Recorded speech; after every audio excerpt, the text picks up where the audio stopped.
Melissa Scott's trail cameras might contain clues about the disappearance of Lilly and Jack Sullivan. RCMP asked her for days of footage as the investigation into the missing children approaches the 3-week mark. It's scary, especially not knowing what happens. We definitely keep our kids a little closer to home now. Investigators immediately sought to verify no flight records, no bus tickets, no hotel check-ins under his name, or any of his aliases. And when they pulled surveillance from service stations along a supposed route, Geddes' vehicle was nowhere to be found. The pieces weren't just missing, they were deliberately rearranged. RCMP investigators now believe Geddes created a digital smokescreen, backdated posts, VPN masking, and the eerie fact that he deleted his Google location history for that entire week. What was he doing there? Why lie? And why erase everything? That 47-minute gap, just after midnight, now stands as one of the most critical windows in the entire investigation. Here's where it gets surreal. At exactly 12:38 a.m., mere minutes after GPS logs placed Darin Geddes on private land near the Sullivan cottage, a call was placed from his personal cell. The recipient? A former RCMP encryption consultant. Not just a random tech expert, but someone who had spent years training law enforcement on how to hide digital footprints, destroy metadata, and erase surveillance signatures without a trace. The call lasted precisely 7 minutes. There was no voicemail, no recorded transcript, no follow-up text. But what really shook investigators? Geddes denied ever knowing the man, except the data told a different story. Telecom logs revealed at least 5 more calls between Geddes and the ex-consultant, 3 of them initiated by Geddes. One placed from a burner phone later recovered from his garage, and another routed through a satellite relay outside the town of Truro.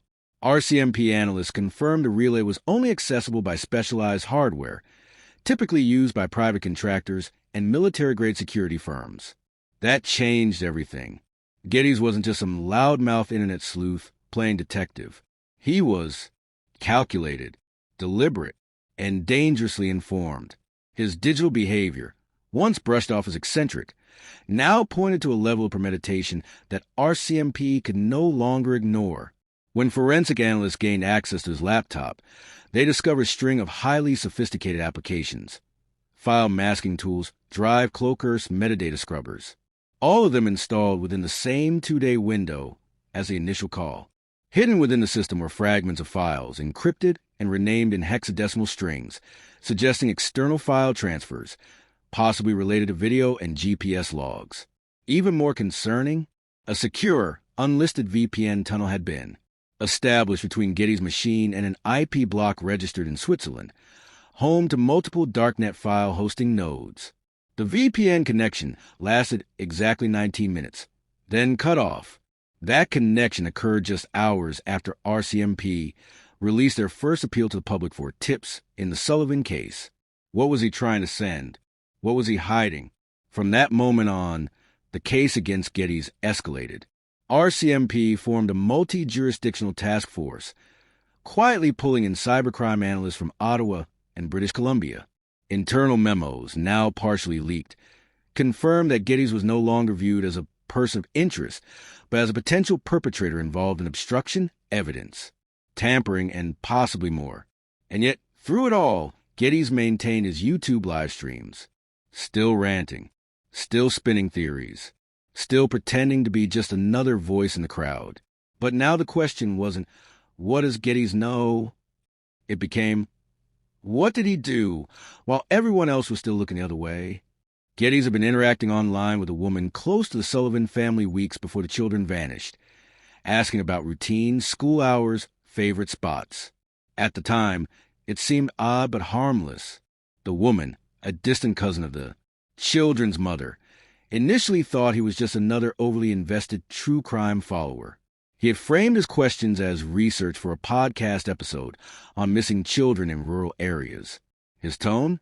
Casual, empathetic, even helpful.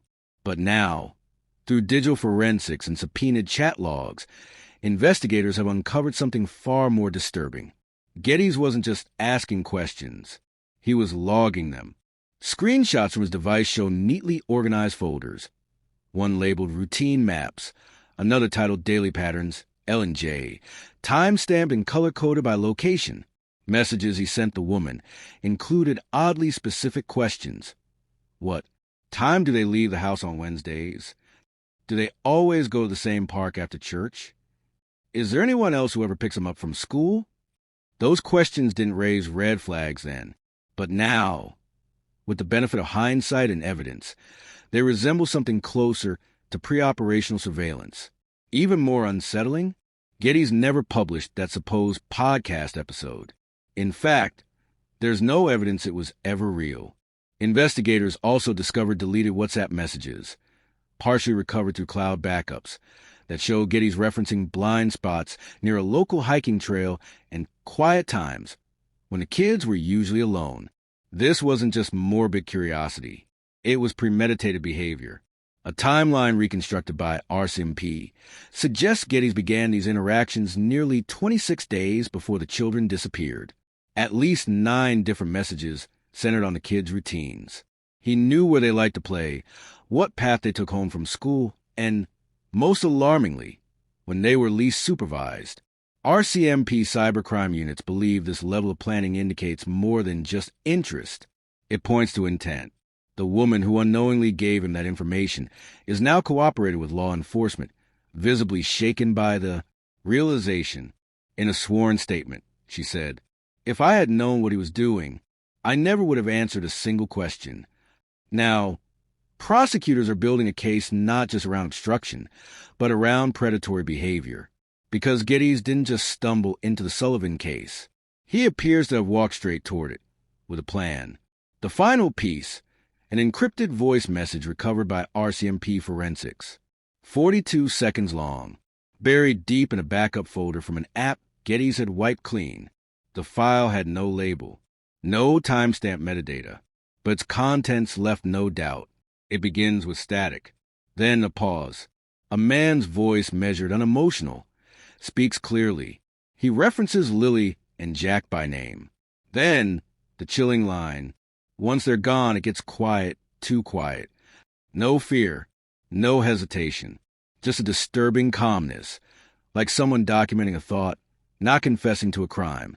RCMP audio analysts confirmed the voice belonged to Geddes. Forensic audio enhancement removed background interference and revealed more, a faint beat pattern consistent with GPS. Tracking app running in the background and the sound of a car indicator clicking, suggesting he may have been recording from a parked vehicle. But it wasn't just what he said, it was how he said it. Experts in behavioral linguistics describe the tone as deliberately dissociative, language often used by individuals attempting to emotionally detach from an act they've already committed or are preparing to commit. The context was undeniable. What is the RCMP hiding from us? Just 7 minutes ago, without a press release, without a briefing, they quietly filed a new warrant. And now, one man, Darin Geddes, is no longer just a loud voice online. He's at the center of what could become the most shocking arrest in Canadian history. This isn't speculation anymore. It's escalation. Warning, hit subscribe now to stay locked in as this story explodes. You won't want to miss what happens next. Trail camera footage from Melissa Scott's remote property might be the single piece of evidence that cracks this case wide open.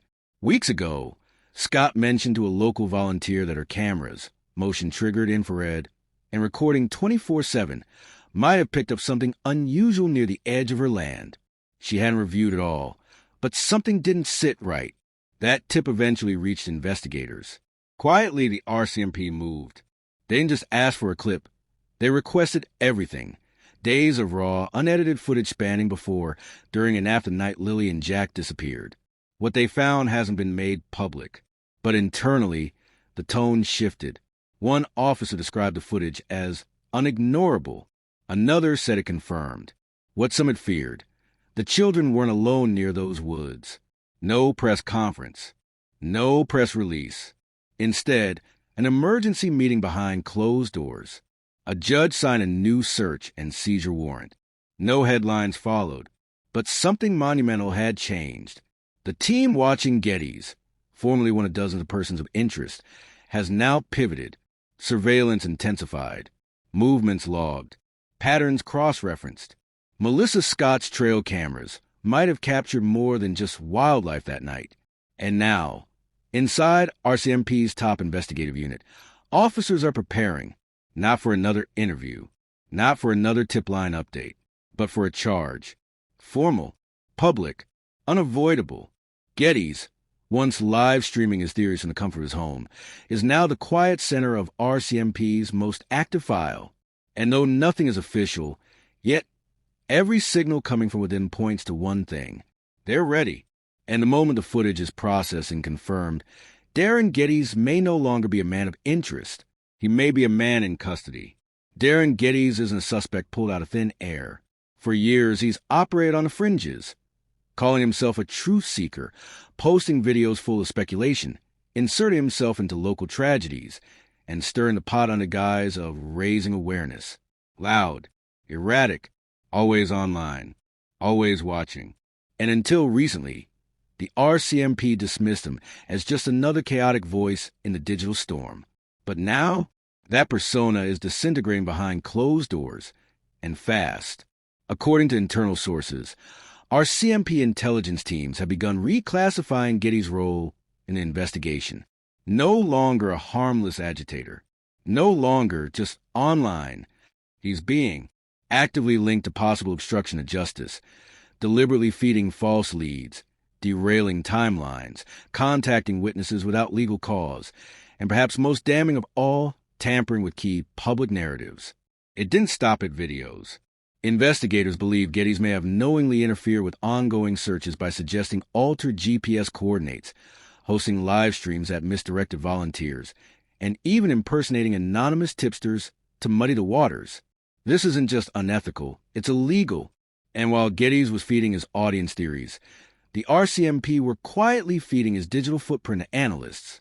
Every comment, every deleted post, every IP address tied to forum threads meant to confuse. He's been leaving breadcrumbs, and law enforcement has been collecting them piece by piece. No one's pretending it's noise anymore. Behind the scenes, officers are preparing documents for charges that go beyond speculation. This includes obstruction, public mischief, and potentially conspiracy to interfere with a criminal investigation. Geddes may have thought his internet persona gave him cover, but in the eyes of the law, it may now be considered a mask for manipulation. The man who once claimed to be the loudest voice for truth may soon be forced to speak under oath. It started with one anonymous email, flagged by the RCMP's cybercrime unit just 5 days ago. No ransom demands. No conspiratorial manifesto. No threats. Just a subject line that read, "You missed something. Attached were files." Quiet, precise, raw. Inside, a folder of data the sender claimed was pulled directly from Darin Geddes' own devices. Among the contents, audio clips, longer, unedited versions of his live stream monologues, GPS logs placing him in restricted areas near the Sullivan cottage, metadata showing file deletions, midnight movement, and location pings that were previously unaccounted for. But one line in particular changed everything. "If people believe I saw them that night," Geddes is heard saying, "they'll stop looking elsewhere." That sentence wasn't spoken publicly. It wasn't in any of his known videos. It was buried deep in an unshared recording, one the RCMP never had access to until that email arrived. And it sent a jolt through every level of the command chain. Within hours, the case was escalated.